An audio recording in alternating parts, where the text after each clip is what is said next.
ఉచిత బస్సు తల్లికి వందనం రైతు సుఖీ భవ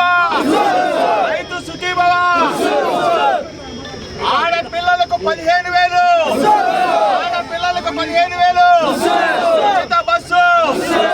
ఉచిత బస్సు కూటమి ప్రభుత్వం ఏర్పడి సంవత్సరం అయింది. ప్రభుత్వానికి తెలియజేయండి. చంద్రబాబు నాయుడు ఇచ్చిన వాగ్దానాలన్నీ కూడా ఏ ఒక్క హామీని కూడా నెరవేర్చలేదు. తల్లికి వందనం అన్నాడు, తల్లులను మోసం చేశాడు. రైతు సుఖీభావ అన్నాడు, రైతులను మోసం చేశాడు. విద్యార్థుల ఫీజులు కట్టకుండా విద్యార్థులను మోసం చేశాడు. ఉచిత బస్సు అన్నాడు, ఉచిత బస్సు. ఆరోగ్యశ్రీ కొన్ని పత్రికలను అడ్డం పెట్టుకొని, కొన్ని మీడియాలను అడ్డం పెట్టుకొని నేను అది చేస్తాను ఇది చేస్తానంటే వైఎస్ఆర్ కాంగ్రెస్ పార్టీ ఊరుకోదు. జగన్మోహన్ రెడ్డి గారి నేతృత్వంలో రాష్ట్రంలో విభజిస్తామని చెప్పేసి మీ ప్రభుత్వానికి తెలియజేయమని చెప్పేసి మీ ద్వారా తెలుపుకుంటూ ఇది పైకి పంపించమని చెప్తాను. మోసగాడు, వెన్నుపోటుదారుడు,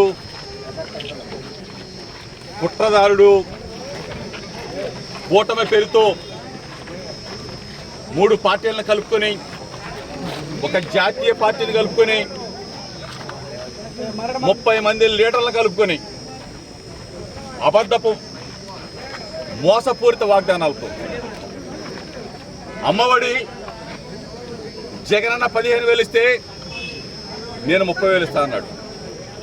చేయూత సంవత్సరానికి 75,000 ఇస్తే నేను 1,50,000 ఇస్తానన్నాడు. కాపు నేస్తం 75,000 ఇస్తే నేను 1,50,000 ఇస్తానన్నాడు. రైతు భరోసా డబల్ ఇస్తానన్నాడు. ఏది చూసినా డబల్ ఇస్తానని చెప్పి 3 పార్టీలు 30 మంది నాయకులు కలిసి ప్రజల గుండెల్లో, ప్రజల మనసుల్లో చెరగని ముద్ర వేసుకున్న జగన్మోహన్ రెడ్డి గారి ప్రభుత్వాన్ని మోసపూరిత వాగ్దానాలతో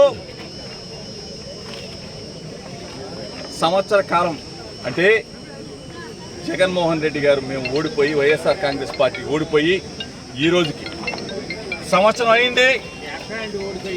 మేము అడుగుతా ఉన్నాం చంద్రబాబు, మోసగారి చంద్రబాబు, వెన్నుపోటు చంద్రబాబు, ఏది బాబు అమ్మఒడి?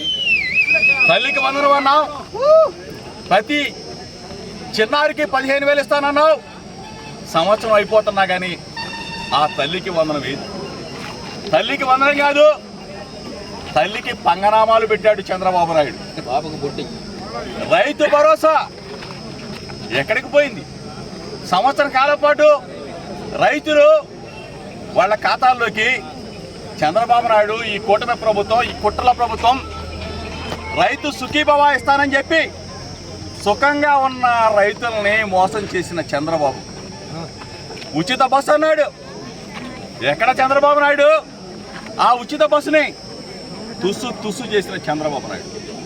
ఆరోగ్యశ్రీ 25 లక్షల వరకు ఉచితంగా ఏ కార్పొరేట్ హాస్పిటల్కి వెళ్ళినా గుండె ధైర్యంతో మా రాజశేఖర్ రెడ్డి గారు, మా జగనన్న ఆరోగ్యశ్రీ ప్రవేశపెట్టారని చెప్పేసి ఎంత పెద్ద జబ్బు వచ్చినా సరే హాస్పిటల్కి వెళ్ళి నయం చేసుకునే పరిస్థితులు పోయి ఈరోజు ఆరోగ్యశ్రీని అనారోగ్యశ్రీగా చేసి కొన్ని వేల మందిని పొట్ట పెట్టుకుంటున్న చంద్రబాబు నాయుడు కూటమి ప్రభుత్వం, కుట్రల ప్రభుత్వం.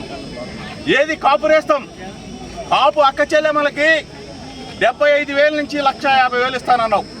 నిన్ను నమ్మారు, ఓటు వేశారు.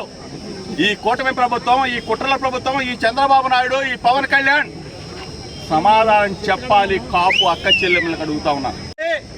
ఫీజులు కట్టకుండా, ఫీజు రియంబర్స్మెంట్ చేయకుండా విద్యార్థుల పొట్టకొట్టి వాళ్ళ తల్లిదండ్రుల్ని కాలేజీల గేట్ల ముందు నిలబెట్టి, విద్యార్థులను నిలబెట్టి విద్యార్థులని మోకాళ్ళ దండ వేస్తున్న ఈ కాలేజీ యాజమాన్యాలకి ఫీజు కట్టలేదు చంద్రబాబు నాయుడు అడుగుతా ఉన్నాం. ఆరోగ్యశ్రీ బిల్లులు ఎందుకు చెల్లించలేదని అడుగుతా ఉన్నాం. సంవత్సర కాలంలో నువ్వేం చేసావు? నువ్వు ఏ ఒక్కడికైనా కానీ మేలు చేసావా చంద్రబాబు నాయుడు అని అడుగుతా ఉన్నా. ఈరోజు ప్రతి ఒక్కళ్ళు మా అన్న ఉంటే బాగుండు, మా జగనన్న ఉంటే నెలకొక్క పథకం వచ్చేది, మా జగనన్న ఉంటే అమ్మఒడి వచ్చేది, మా జగనన్న ఉంటే ఆసరా వచ్చేది, మా జగనన్న ఉంటే చేయూత వచ్చేది, మా జగనన్న ఉంటే కాపు నేస్తం వచ్చేది, మా జగనన్న ఉంటే రైతు భరోసా వచ్చేది, మా జగనన్న ఉంటే మా పిల్లలు సుఖంగా ఉండేవాళ్ళు, మా జగనన్న ఉంటే రేషన్ ప్రతి గడపకి తీసుకొచ్చి ఇచ్చేవాడు. ఈరోజు చంద్రబాబు నాయుడు రేషన్ తీసేశాడు. కొన్ని వందల మంది ప్రాణాలు పోగొట్టుకుంటా ఉన్నాడు. అదేమంటే ఏమంటున్నాడు తెలుసా, రేషన్ నేను బియ్యం ఇవ్వను, రేషన్ ద్వారా ప్రతి ఇంటికి మందిస్తానని చెప్తున్నాడు సిగ్గులేని చంద్రబాబు నాయుడు.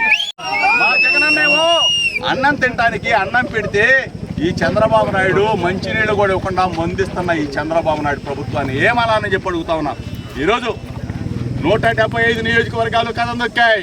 ఇక్కడికి వచ్చి మేము అన్నం పెడితే, మేము జెండా ఇస్తే, మా ఫ్యాన్ గుర్తిస్తే నువ్వు ఎమ్మెల్యే అయిన వెదవి, నువ్వు జగన్ గారి గురించి మాట్లాడతావా?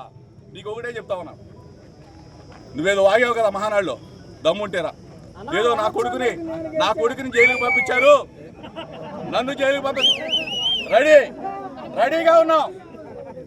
నీలాంటి పనికి మాలిన వాళ్ళని, చంద్రబాబు నాయుడు లాంటి తుక్కులకు వాళ్ళని ఎదుర్కోవడానికి సిద్ధంగా ఉన్నాం.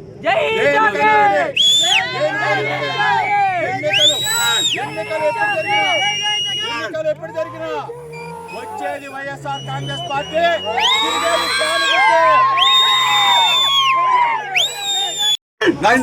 స్వీకరించమని చెప్పేసి మీడియా మిత్రుల ద్వారా విజ్ఞప్తి చేస్తాము.